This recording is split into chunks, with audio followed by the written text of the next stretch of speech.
നമസ്തേ ഭക്തന്മാരെ, ഇന്ന് നമ്മൾ ഒരു കഥയിലോട്ടാണ് കടക്കാൻ പോകുന്നത്. പൂരി ജഗന്നാഥും യമരാജൻ്റെ. അതിനു മുമ്പ് നമുക്ക് പൂരി ജഗന്നാഥ ക്ഷേത്രത്തിലെ അത്ഭുതങ്ങളിലേക്ക് കടക്കാം. ഒന്ന്, ആ പൂരി ജഗന്നാഥ ക്ഷേത്രത്തിലെ നീലചക്ര എന്ന് പറയുന്നത് ആ ക്ഷേത്രത്തെ സംരക്ഷിക്കുന്ന ഒരു ശക്തിയാണ്. ആ ശക്തിയുടെ മേളിൽ ഒരു കൊടിയുണ്ട്. ആ കൊടി കാറ്റിൻ്റെ മറുവശത്തേക്കാണ് അനങ്ങുന്നത്. അത്ഭുതം തന്നെയല്ലേ? രണ്ട്, അവിടെ ചെന്നിട്ട് അവിടുത്തുള്ള പ്രസാദം എല്ലായ്പ്പോഴും ഭക്തന്മാർക്ക് പറ്റിയതാണ്, കൂടുതലുമല്ല കുറവുമല്ല. മൂന്ന്, ഇതിൻ്റെ മൂന്നാമത്തെ അത്ഭുതത്തിൻ്റെ കഥയിലോട്ടാണ് നമ്മൾ കടക്കാൻ പോകുന്നത്. മൂന്നാമത്തെ അത്ഭുതം, മൂന്നാമത്തെ പടി.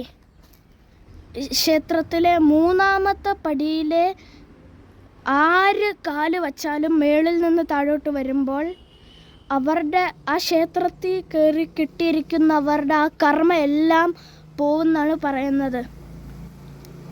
അതിൻ്റെ കഥ എന്താണെന്ന് അറിയണോ? വാ, നമുക്ക് കിടക്കാം.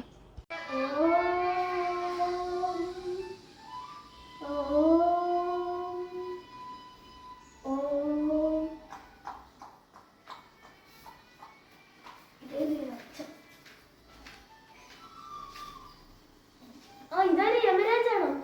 എന്താ യമരാജ ഇങ്ങോട്ട് വരവ്? അതോ, എനിക്ക് ഒരു പരാതി ഉണ്ട്. പരാതി? എന്താ പരാതി? എന്താണ്? പാതാളത്തിലാണ് ഞാൻ ജോലി ചെയ്യുന്നത്. പാതാളത്തിൽ തന്നെയാണ്. അവിടെ എങ്ങനത്തെ ഉള്ളവരാണ് വരുന്നത്? പാപം ചെയ്തവര്, പാപം ക്ഷമിക്കപ്പെടാത്തവര്. എങ്കിൽ ഈ ക്ഷേത്രത്തിൽ വരുന്നവരുടെ എല്ലാം പാപം ക്ഷമിക്കപ്പെടുമല്ലോ? ക്ഷമിക്കപ്പെടും. അപ്പൊ അതുകൊണ്ട് എന്റെ അവിടെ ആരും വരണില്ല, എല്ലാവരും സ്വർഗത്തിൽ ചെല്ലുമല്ലോ. ക്ഷമിക്കപ്പെടുന്നതാണല്ലേ യമരാജന്റെ കുഴപ്പം? അതെ. അല്ലേ യമരാജ്, എന്താ കാടിന് മാതിരി ഇരിക്കണത്? അതൊക്കെ ഒരു വലിയ കഥയാണ്. ഇനി അതൊന്ന് പറയട്ടെ. എന്താന്ന് വെച്ചാല്, പണ്ട് എൻ്റെ അച്ഛൻ സൂര്യദേവനായിരുന്നു, എൻ്റെ അമ്മ സഞ്ജന. എൻ്റെ അമ്മയാണല്ലോ ഇടയ്ക്ക് എന്ത് പറ്റി, എൻ്റെ അച്ഛൻ്റെ വെളിച്ചം ഭയങ്കരമായിരുന്നു. സൂര്യദേവനല്ലേ, അപ്പോൾ വെളിച്ചമൊക്കെ കാണും. അപ്പോൾ അതുകൊണ്ട് എന്ത് പറ്റി, എൻ്റെ അമ്മയ്ക്ക് സഹിക്കാൻ പറ്റിയില്ല വെളിച്ചം. കണ്ണ് മിന്നിപ്പോകുന്ന അവരാണ്. എന്നിട്ട് അതുകൊണ്ട് എന്ത് പറ്റി?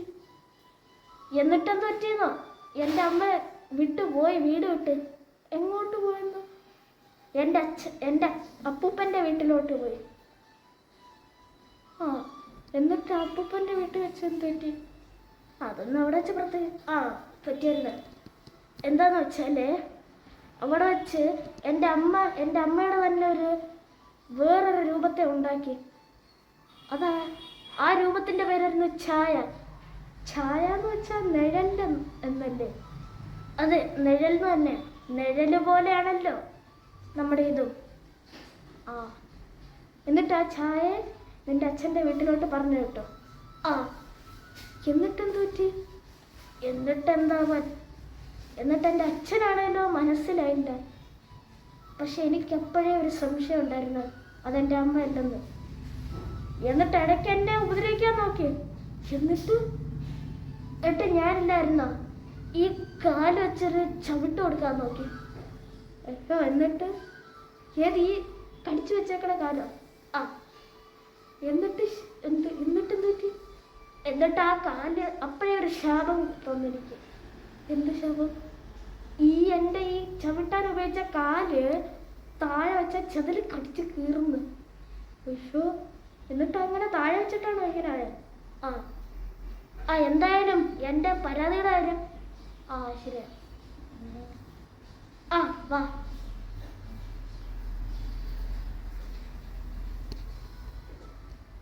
ഇതാണ്ട് ഈ പടി കണ്ടോ? കണ്ടു. ഈ പടിയുടെ മൂന്നാമത്തെ അവിടെ ആര് ചവിട്ടിയാലും അവരുടെ പാപമൊക്കെ തിരിച്ചു വരും. അപ്പൊ എല്ലാരും എൻ്റെ സ്ഥലത്തോട്ട് വരും, അവിടെ ചവിട്ടുന്നവര്. ആ എങ്ങനുണ്ട്?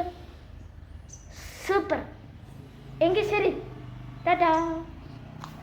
പിന്നെ മൂന്നാമത്തെ പടി ചവിട്ടിയ പാപം വരുമെന്നും പറഞ്ഞോണ്ട് ഇങ്ങോട്ട് വരാതിരിക്കൊന്നും വേണ്ട കേട്ടോ. ഇങ്ങോട്ട് വരുന്നതേ കുഴപ്പമില്ല, മൂന്നാമത്തെ പടി ചവിട്ടാതിരുന്നാൽ മതി. നമുക്ക് കർമ്മ എല്ലാം വന്ന് പാപം എല്ലാം ശരിക്കുള്ളൂ. നമസ്തേ.